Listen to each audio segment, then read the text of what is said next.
Então, indo para minha pergunta, aproveitando sobre a questão da propriedade privada. A gente tem um ponto em comum, que é ser contra a propriedade absoluta. Então, a partir das revoluções liberais, a gente tem esse processo que já começa na Revolução Industrial, de cercamento, tudo. A Revolução Francesa institui o caráter sagrado da propriedade e a torna inviolável. Só que, para um católico, inclusive, é legítimo, por exemplo, o furto, se for em caso de sobrevivência. Pô, eu vou morrer de fome. Então, me é lícito roubar um alimento, por exemplo. Evidentemente, são circunstâncias específicas, mas a propriedade não tem um caráter absoluto para o catolicismo. Ele é um direito natural, mas não absoluto.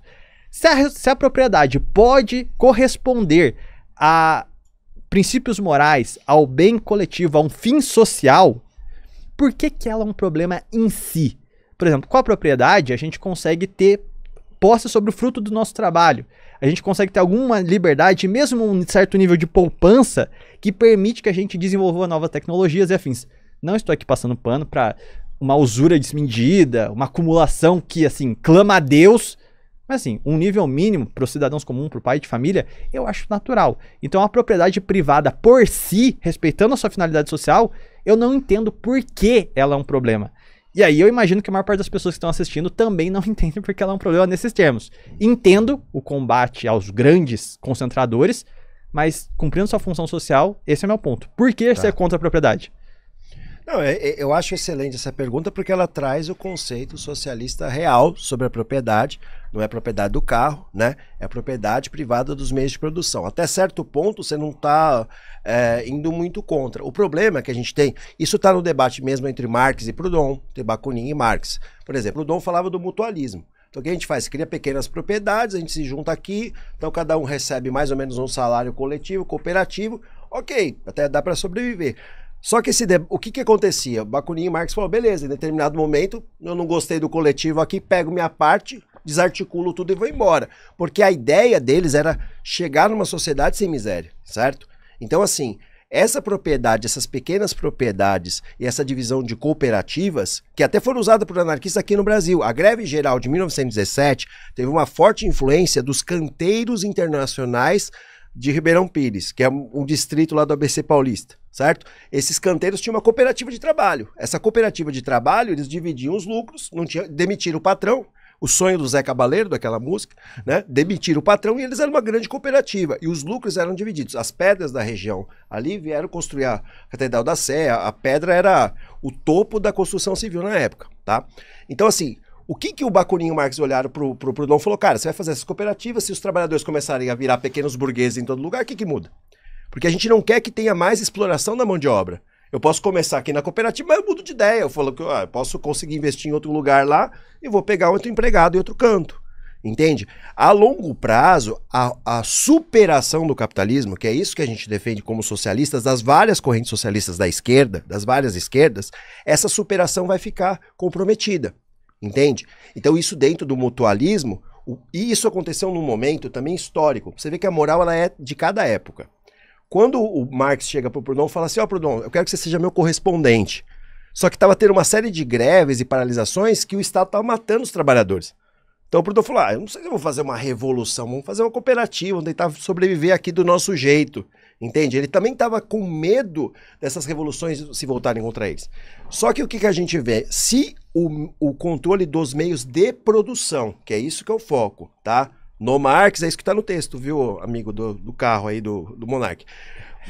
É assim, a propriedade privada dos meios de produção. Então a grande indústria, que é herdada a 5 famílias, a 10 gerações, você está criticando a mesma coisa. A diferença é que você não acha que isso dá para transitar para uma coisa depois. O latifúndio, que você comentou até antes. Então, assim, esse segmento, ele tá nas mãos de uma herança. Então, aí que dá essa confusão. O meu carro, a minha roupa, né, e o meu celular e meu caderno é igual à minha indústria. E a minha máquina, você entende? E é essa máquina que era questionada na teoria do Marx e também no coletivismo do Bakunin. O coletivismo é, na verdade, o radicalismo do mutualismo, a grosso modo. Tá? O pessoal vai digitar lá no Google, vai ver o que é cada coisa, né? Mas eu tô tentando ser didático de forma geral. Então, Se você mantém a propriedade privada dos meios de produção, essa parte aqui é muito importante, propriedade privada, viu, galera? Dos meios de produção, não é da roupa, não é do objeto.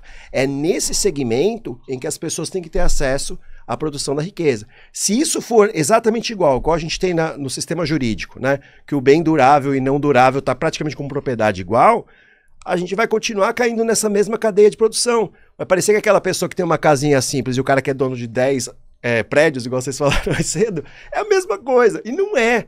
Assim como é o mesmo truque do empreendedorismo que a gente vê hoje. O que os liberais hoje colocam questão do empreendedor, do microempreendedor individual? Eu sou o burguês de mim mesmo. Entende? Ah, mas e se você tiver um carro lá para você ser um taxista, furou o pneu? Pô, o carro é meu. Aí você já gasta o valor. Eles jogam no jeito o salário mínimo tá baixo, né? Estruturar para que tem todo um ambiente para eu colocar que o burguês e o trabalhador são iguais num discurso da burguesia, porque eles são iguais perante a lei, beleza.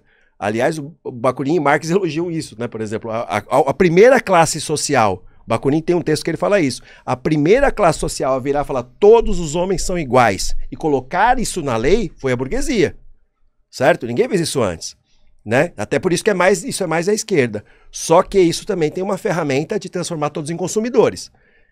Consumidores que não controlam os meios de produção. E é esse que é o truque. Então, se a gente não controlar os meios de produção para que eles sejam de todo mundo, a gente vai continuar com uma miséria que vai se rearticular sempre. É esse o problema. 2 minutos? Bom, aqui eu quero trazer algumas reflexões dos distributistas, Belloc, Chesterton, onde eles revisitam a história inglesa, desde a Baixa Idade Média até o processo de industrialização, onde eles colocam a questão dos meios de produção, onde eles apontam, né, na Baixa Idade Média a gente tinha um sistema alternativo, com algumas aspas. Então o trabalhador, o plebeu com uma terra arrendada, ele tinha força de trabalho, ele tinha terra, enquanto o senhor... ele tinha, vamos dizer assim, o capital, ferramentas que ele podia barganhar.